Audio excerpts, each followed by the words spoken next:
दोस्तों, इस सदी की सबसे भयानक दुर्घटना, और सदी की नहीं, अब तक की जितनी भी रेल दुर्घटना भारत की हुई है उसमें चौथे नंबर की रेल दुर्घटना है ये उड़ीसा की बालासोर रेल दुर्घटना।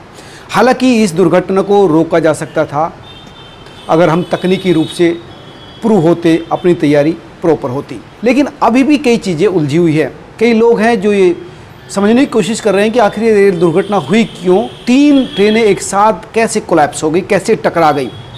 दरअसल इसके लिए आप इस तरह से समझ सकते हैं कि ये जो दोनों एक्सप्रेस थी, जो एक तो मालगाड़ी पहले ही एक लूप में खड़ी थी इन दोनों ट्रेन के आने से पहले ही। लूप वो जगह होती है जब कोई ट्रेन किसी के लिए रास्ता छोड़ती है, यानी कोई रेल आ रही है और किसी ट्रेन को उसके लिए रास्ता छोड़ना है तो उसको लूप में खड़े कर दिया जाता है। इसलिए जो मालगाड़ी थी पहले ही स्टेशन पर लूप में खड़ी थी, और चेन्नई से हावड़ा जा रही जो कोरामंडल एक्सप्रेस थी वो अपर जो लाइन थी उस पर आ रही थी, बहुत तेज़ थी, और इसका स्टेशन पर इसका स्टॉपेज भी नहीं था।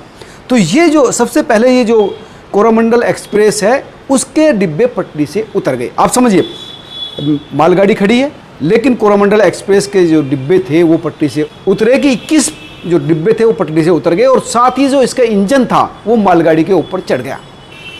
और साथ ही दूसरी लाइन से, जो दूसरी तरफ से जो हावड़ा एक्सप्रेस थी वो जा रही थी, उसका भी स्टॉपेज यहाँ पर नहीं था। तो दोनों गाड़ी फुल स्पीड पर थी, और लगभग जो हावड़ा एक्सप्रेस थी वो निकल चुकी थी, लेकिन कोरामंडल के जो 3 डब्बे थे वो तीसरी लाइन पर, जिस पर हावड़ा एक्सप्रेस आ रही थी, उस पर चले गए, और उसके अंतिम के जो 2 डिब्बे थे वो दुर्घटनाग्रस्त हो गए।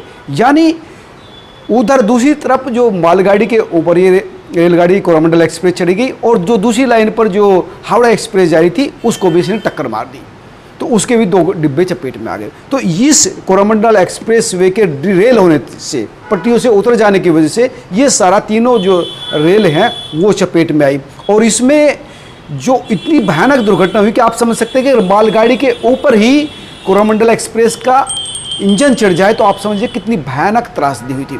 करीब 2300 के करीब लोग थे इसमें। अगर कोरामंडल ट्रेन की बात करें तो 1257 यात्री इसमें रजिस्टर्ड थे जिनका रिजर्वेशन था, और जो दूसरी जो ट्रेन थी हावड़ा उसमें 1039 लोगों का जो है टिकट था, यानी करीब 2300 के करीब लोग इसमें सवार कर रहे थे दोनों रेलगाड़ियों में।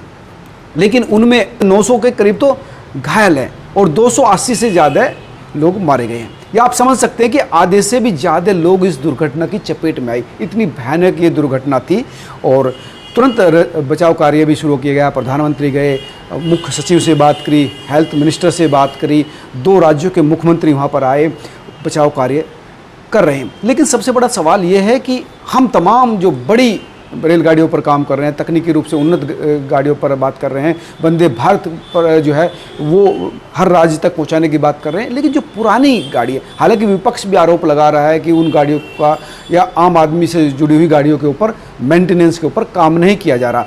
सबसे ज़रूरी चीज़ ये है कि जो बड़ी लंबी दूरी की ट्रेन है उनमें तो ज़रूर तकनीकी रूप से बेहतर उपकरण फिट किए जाने चाहिए थे। ममता बनर्जी ने भी ये सवाल उठाया, लेकिन ये राजनीति का समय नहीं है।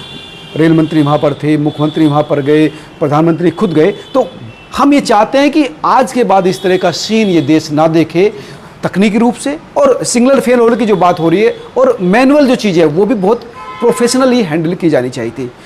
वो तमाम लोग जो इस दुर्घटना में गए हैं वो तो वापस नहीं आ सकते, लेकिन हाँ, भविष्य में ऐसा ना हो, इसी उम्मीद के साथ इस वीडियो को मैं समाप्त करता हूँ। आपको जाहिर समझ में आ गया होगा कि ये जो है कोरामंडल एक्सप्रेस वे के जो डिब्बे उतरे थे उन्होंने मालगाड़ी और हावड़ा दोनों को चपेट में लिया, और तमाम जो चीज़ें कोलैप्स हो गई। धन्यवाद। आप क्या सोचते हैं ज़रूर बताएं। आपको कोई सुझाव भी है तो वो भी ज़रूर लिखें।